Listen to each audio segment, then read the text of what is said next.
Hey there YouTubers, this is Amberola1B presenting my Silvertone wire recorder. I'm doing this as kind of a special favor for somebody that I'm sending this to, and I just wanted to give a little demonstration on how it works so that when he receives it he can view this video and get an idea of how a wire recorder works. Now the inside of the wire recorder contains many different facets of its operation. Over here we have the on-off and tone control. Over here we have the tuning button for the radio, volume control, and up here is the selector switch for the different functions of the wire recorder. Here we have the record, playback, and rewind button and off switch, the reset button, the supply spool spindle, and the take-up spool spindle.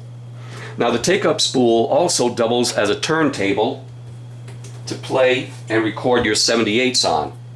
And what you would do is take the tone arm and place it over here out of the way and put a disc on your turntable, and if you wanted to either play or record, if you wanted to record the disc to a wire, you just simply have a spool of wire already set up, and then you just place the needle on the record.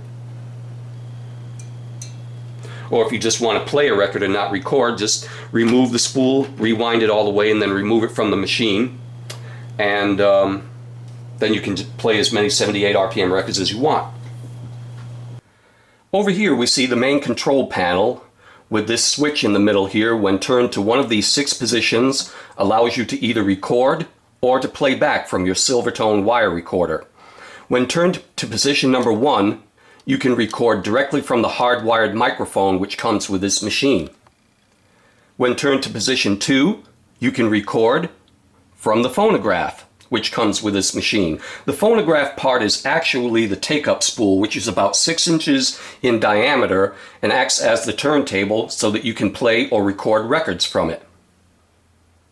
In position number 3, you can record from the radio, from the AM radio, which is included with this wire recorder. Now in position number 4, it shows that you can play back from the internal radio. In position number 5, it shows that you can play back phonograph records directly from the machine. Now when you're playing records, obviously it's kind of advantageous not to have a spool of wire threaded onto the take-up reel, because you're going to be wasting the wire, and then you'll have to eventually rewind it to play more phonograph records. So it's best not to have a spool of wire threaded onto the take-up reel while you're playing phonograph records, only when you're recording from them. And in the last position, it shows that you can play spools of wire on the wire recorder. Now this little plastic dome over here is actually the neon light for when you're recording. It blinks on and off so that you can tell when you're either under recording at the proper recording level, or if it starts blinking constantly, that means you're over recording. And now up here, it even tells you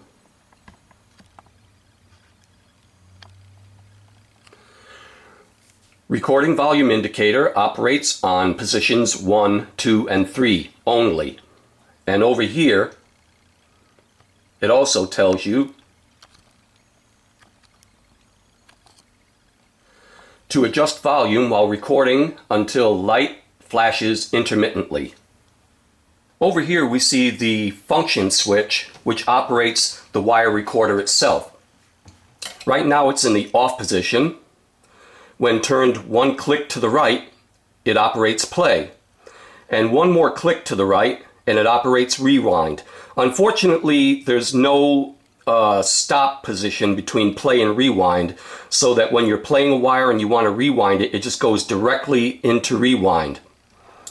Now over here we have the record function, but this record function won't work until you press down on this little ball over here, and then you can click it over to the left, and then it'll go into record.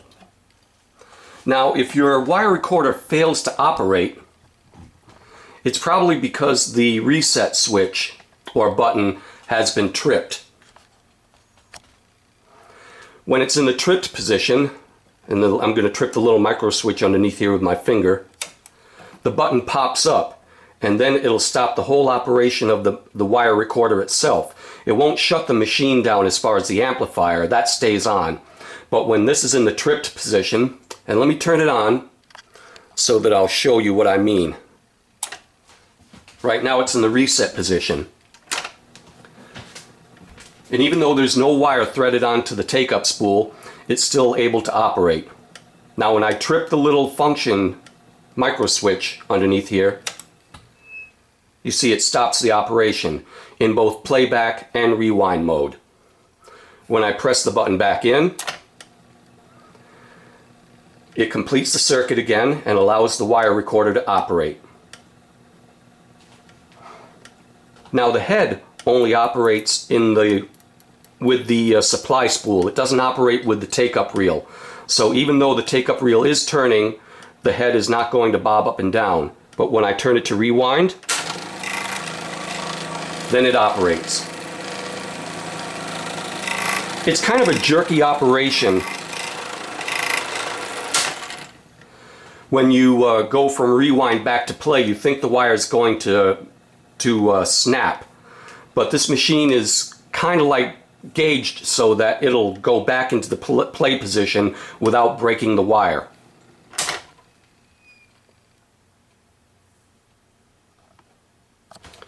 And over here,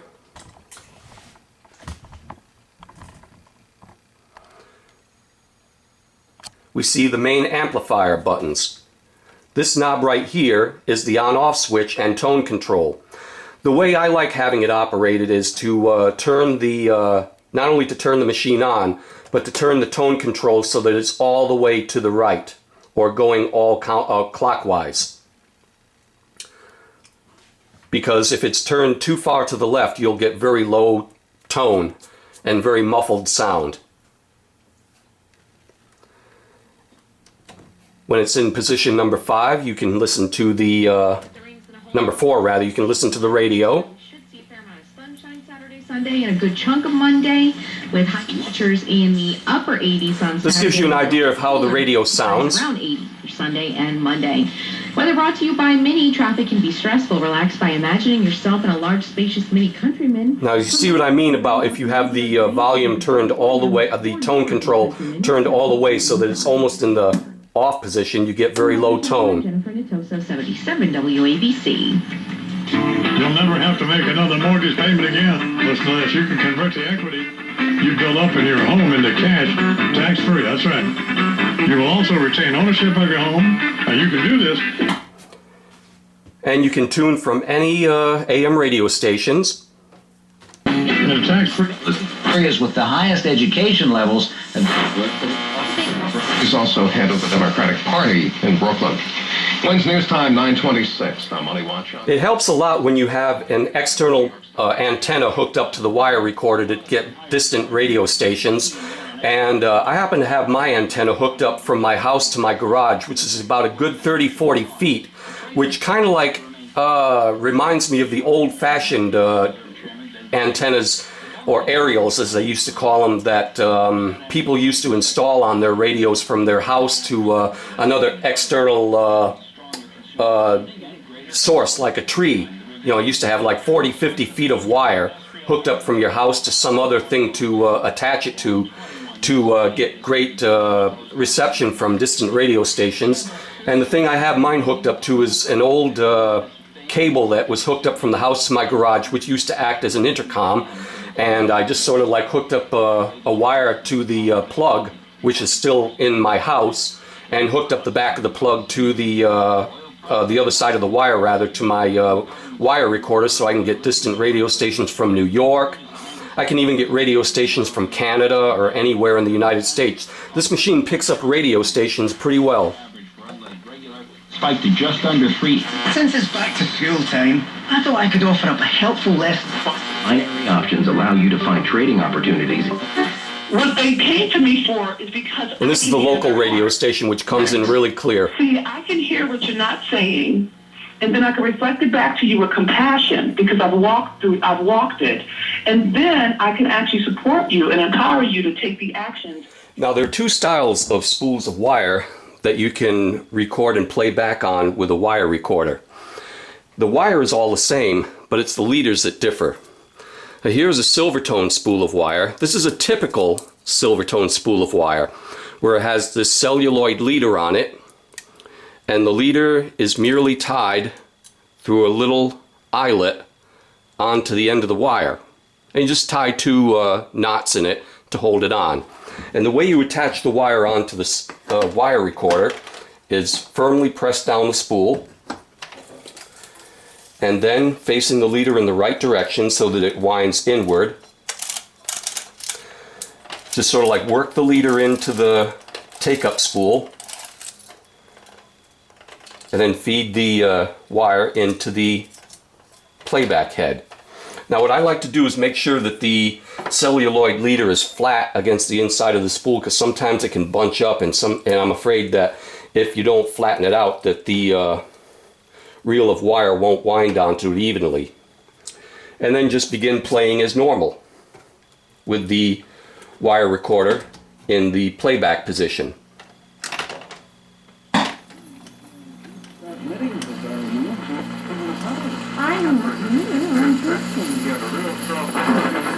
Now there's nothing really much recorded on this wire. I'm going to use it for re-recording purposes. Did he give him an answer to the G or a Even he wasn't sure. G, it's a K, two F's, no one knows.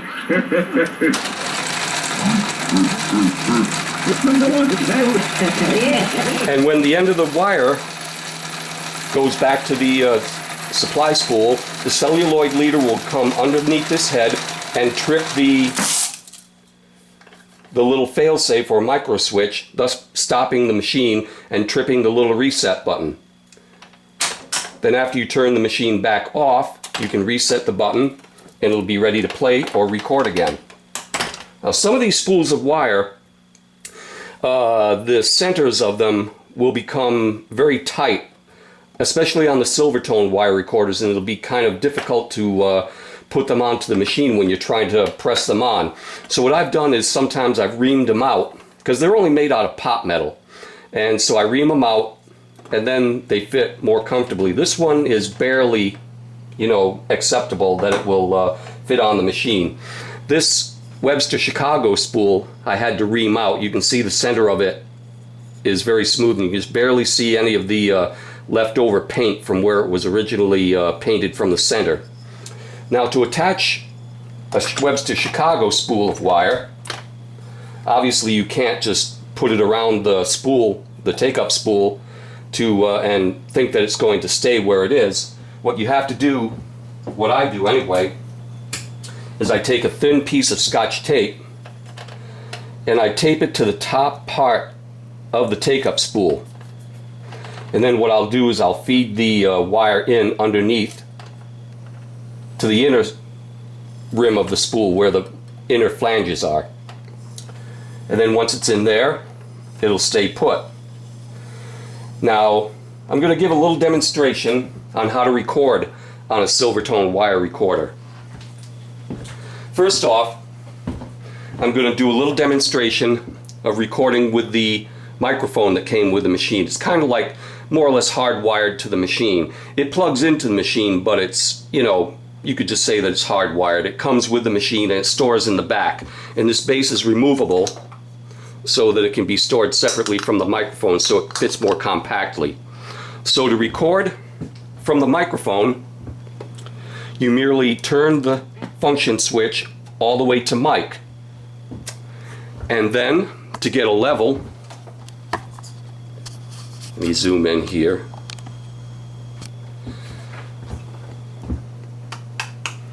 Turn up the volume a bit. Now if I lower the lid, you can see a little shadow back there, and you can see the neon light blinking. Testing, testing. Testing, 1, 2, 3. Now you can see it's overmodulating. So I'll turn it down a little bit. And now I'm going to do a test recording using the microphone. And once again, as I demonstrated earlier, to record, you have to push in this little silver button here and then turn the machine to record. So now I am recording with the microphone on the Silvertone wire recorder. Hopefully my voice won't come out too overmodulated.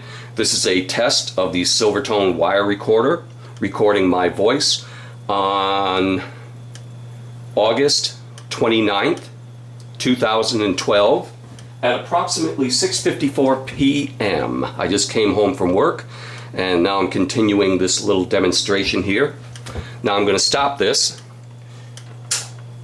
And I'm not going to play it back immediately. What I'm going to do is take a 78 RPM record, which I've selected here, and I'm going to place it on the turntable, moving the tone arm kind of out of the way, and I'm going to turn it to the next selection function, which is to record from the phonograph. So now I'm going to try recording using the phonograph. Now this I may have to adjust the volume level on the volume control to see how the neon light blinks. It might be too loud or too soft, but here goes.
In the dawn, he strikes a match and the spark clearly traces, and one faces my sweetheart, and two silhouettes in a room, almost obscured by the gloom. I was so close, yet so far apart. It happened that I stumbled in, right in upon the rendezvous, and I heard my sweetheart whispering, I love you, what more can I do? No, 2 cigarettes in the dark, and gone is the flame and the spark, leaving just regrets. 2 cigarettes in the dark. What more is there to say? I'm through at last. What's past is past, folks. Oh, gee, I've had a hectic day.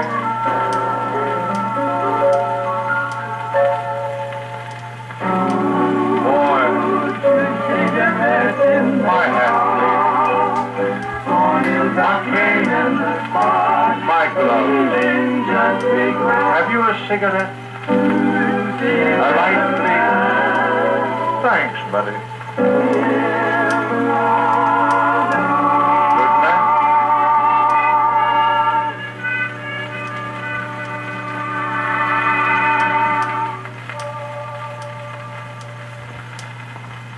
And that is a record recorded from the phonograph. Now I'll take that off and put the tone arm back on its rest. And now the last part is I'll do a little recording from the radio, since I have to there's a difference in volume from the radio to the phonograph. I'm going to turn the volume down so it doesn't blast. Men, and one was carrying a chrome or metallic finish handgun in their bedroom. The men demanded either drugs or money, according to Westerly Police Chief Edward St. Clair. The men found a wallet in the apartment and took an undisclosed amount of cash from it, according to St. Clair. Police found no sign of forced entry, he said. Former superintendent of schools in North Stonington, Connecticut, Natalie Pukas, has to pay back the $18,000 in change owed to the town because of use of a town credit card. This amount includes the $6,000 cost of an audit that was ordered by the Board of Education to find this out. The Boards of Finance, Education, and Selectmen each unanimously approved the settlement at the beginning of the week after 90 minutes of deliberations behind closed doors. Okay, and that's an example of the recording from all three sources on the wire recorder. Now all I have to do is rewind the spool, and to do that I have to turn it towards play and then rewind.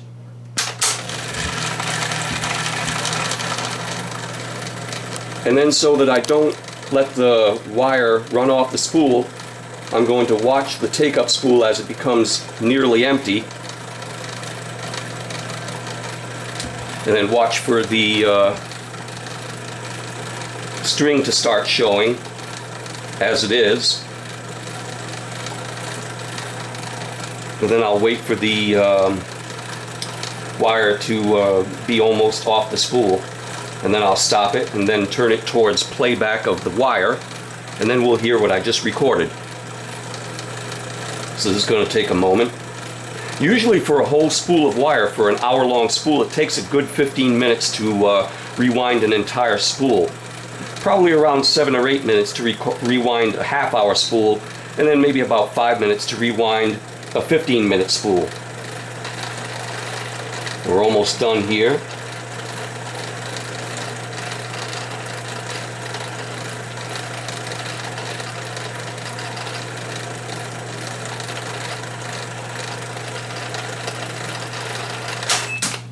Okay, and now to turn down the volume so that it doesn't get there.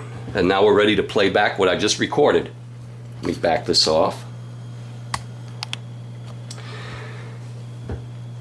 And here we go. I am recording with the microphone on the Silvertone wire recorder. Hopefully my voice won't come out too overmodulated. This is a test of the Silvertone wire recorder, recording my voice on August 29th, 2012 at approximately 6:54 p.m. I just came home from work, and now I'm continuing this little demonstration here. Now I'm going to stop this.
In the dawn,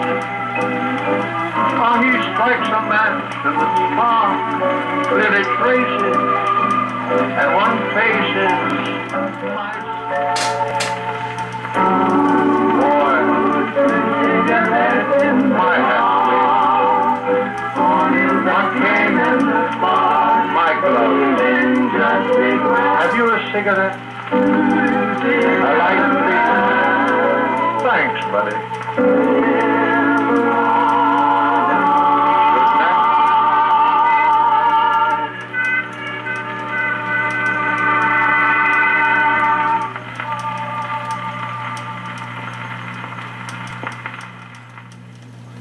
Black men, and one was carrying a chrome or metallic finish handgun in their bedroom. The men demanded either drugs or money, according to Westerly Police Chief Edward St. Clair. The men found a wallet in the apartment and took an undisclosed amount of cash from it, according to St. Clair.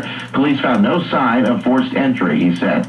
Former superintendent of schools in North Stonington, Connecticut, Natalie Pukas, has to pay back the $18,000 in change owed to the town because of use of a town credit card. This amount includes the $6,000 cost of an audit that was ordered by the Board of Education to find this out. The Boards of Finance, Education, and Selectmen each unanimously approved the settlement at the beginning of the week after 90 minutes of deliberations behind closed doors. And that's how the Silvertone wire recorder works. Okay, and for the purpose of showing people the underside of a wire recorder that's never seen the inside of one before, this is what it looks like. This is the supply side drive, and this is the take-up drive. This here assembly here is for the record playback head. As you can see, this plug right here goes into a socket that is connected to the amplifier inside the Silvertone wire recorder. Now this spring right here is very important because it keeps constant tension on the playback head as it bobs up and down. If the tension is too tight, the head will go up and down in such a way that it'll affect the speed of the wire recorder as it's playing, and if you're playing music on the recorder, you'll hear a little bit of wow. If it's too loose, then it will just go up and down unevenly. This little eccentric roller here, it's not even a gear, but it almost looks like a heart when you look at it when it's out in the machine. It rides up and down on this little bearing here, and this is what drives the whole assembly up and down. I can't really demonstrate it to you very well here, but this is what it does. It just rides in an uneven, eccentric manner against this roller, and it makes the whole assembly go up and down. Now this is the shaft that connects to this little gear right here. Let me turn this around so you can see it a little better. And as this gear turns, it turns this worm gear, which in turn turns the supply side spool as it's unwinding or rewinding. Now if I turn this around, even though it's not very visible, underneath these two rollers is the take-up drive roller, which is connected to another roller connected to the motor, which drives the take-up as it's turning. And this roller right here is connected to another rubber tire back here, which is attached to the motor. It's not visible at all, but this rubber tire rubs up against this idler roller, which in turn drives this roller, which rubs up against this idler here, which rewinds the spool of wire. And I'll show you that in motion in a moment. Okay, now I have the wire recorder mechanism supported by two stiff pieces of styrofoam on each side of it to hold it up while I demonstrate how the mechanism plays. The wire recorder has its own plug attached to it because this plug attaches to a socket inside the amplifier, so I'm able to remove the mechanism and work on it and try it out outside of the case. When it's in the play position, as I pointed out, this little structure right here, which is attached to the record playback head, will bob up and down. The head is called the baler, and I think they call it that because it bales the wire evenly up and down inside the flanges of each reel. And this is what it looks like when it's playing.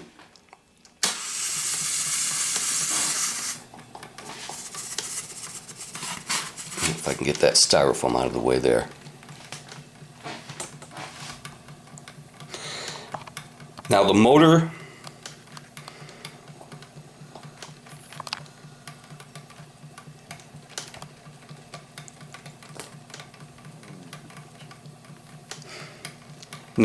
is driving the rubber tire on the idler wheel, which is in turn driving the take-up mechanism. And over here on the supply spool side, you can see that eccentric wheel there pressing against that little bearing, and as it is, it's pushing the whole playback head assembly up and down. And it's also important to have this greased on these pivot points so that it'll go up and down evenly and smoothly, because any little friction will cause uneven feeding of the wire and uneven sound.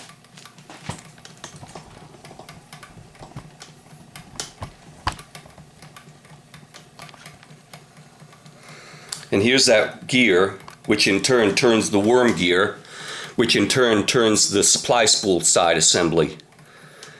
And it also is very important in the operation of it rewinding evenly. If the spool of wire isn't wound evenly, it will cause trouble either during rewind or playback, and you'll have wire unspooling all over the place. And you don't want that, because trying to fix a damaged spool of wire is infinitely worse than trying to repair a reel of tape.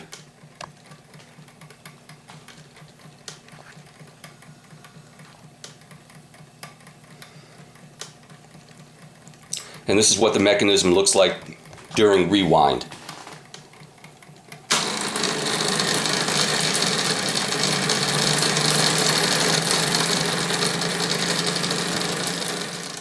Okay, now say you had to splice a wire together that broke.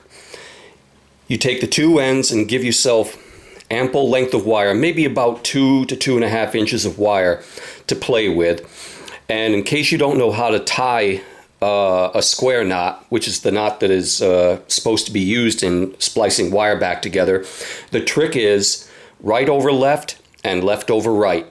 So what you do is place the right hand piece of the broken wire over the left hand part, and then take the underside of the right hand piece of wire and then place it over the top of the left hand piece till you form a little loop there. And then you take that right handed piece of wire and you put it through the loop and then tie them together, grabbing both ends tightly, and don't pull it too tight or else you might break the wire again.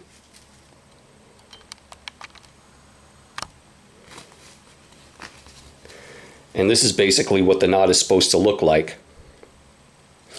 Now if I tighten up on the slack on both ends of the wire, the other thing that I do is I grab both loose ends and pull on them until they're tight, and then I take my scissors and cut as close to the knot as possible, making sure that you don't cut the knot, thus having to re-splice the wire. Now granted, that should have been maybe cut a little bit closer to the knot, but that gives you an idea of what the knot will look like. It's best to cut the wire as close to the knot as possible, because if you rewind the spool of wire, chances are you may catch either the knot itself, the little bulge, or those two loose ends on the adjoining layers of wire as they're either being unwound or rewound from the spool. And then it might catch on itself and possibly break under tension. So it's best to cut the knot as close to the loose ends as possible. Now, if you happen to come across a spool of wire that you've bought off of the internet, like eBay, and it's a Webster Chicago spool of wire and it doesn't have a leader on the end of it, you can attach a very strong nylon string, which you can probably buy at any fabric shop, on a spool. And what you do is you take the end of the wire and line it up with the end of the string so that they're both together. Now give yourself enough wire and string, and then what you do is you form that loop again, and then you work both the wire and the string through the loop, grabbing them both, and then just pull until they're both tight.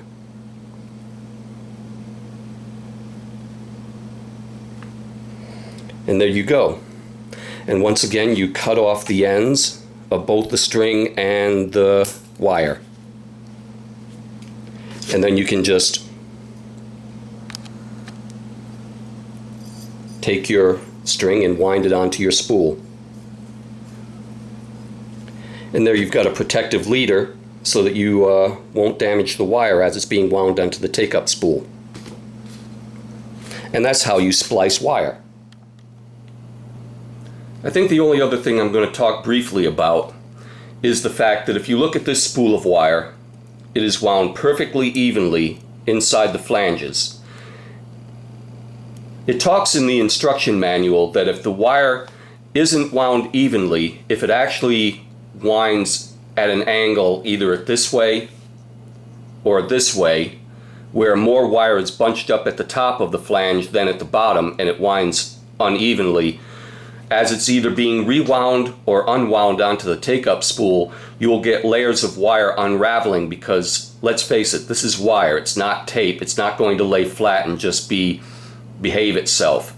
Wire has tension to it, and because springs are made out of metal, springs can also go a little crazy when the tension is either too much or too little. So the wire will start to unravel as it's playing or rewinding. You'll get snarls, and then eventually it will snap. So the important thing to remember on your wire recorder is that the spindle shafts on your supply reel or take-up reel side have to be level when the playback head is bailing the wire from top to bottom. It's best to experiment. If you have a Silvertone wire recorder, you can experiment with shimming them up with fiber washers. Very, very thin fiber washers. That's why I have a supply of them from scavenging from old tape recorders that I can use on the spindle shafts to shim them up or down so that when the wire is bailed onto the spools, it'll bail evenly. It's good to experiment with a spool of wire that you really don't want and you don't care if it gets damaged. But you have to have the wire bailed evenly, because if it isn't, you're just going to have a lot of trouble.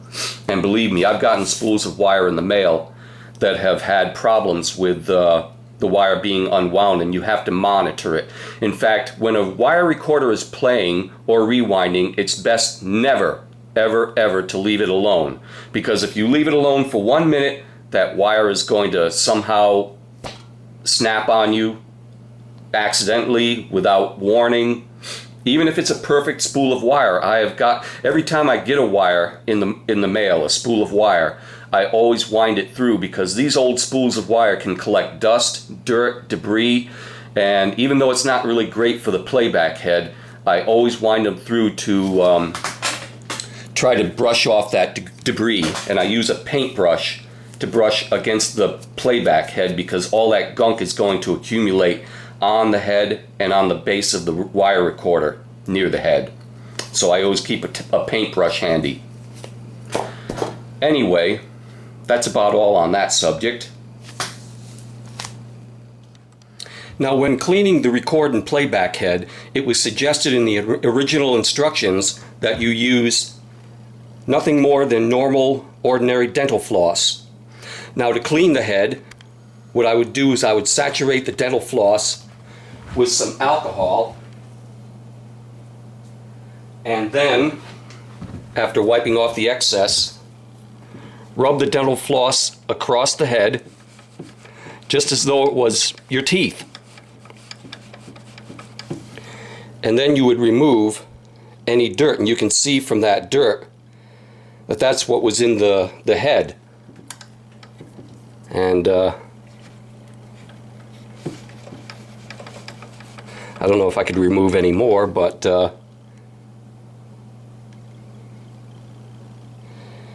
you can see the dirt that came off of the head. as opposed to what the normal clean dental floss looked like. So anyway, that's how you clean your wire recorder head. Also, when cleaning the heads, it's probably best to use unwaxed dental floss. Otherwise, if you use the wax kind, it may leave a little residue on the heads and you'll probably lose some frequency response when you're playing or recording a wire. I hope you like this little demonstration. Bye-bye.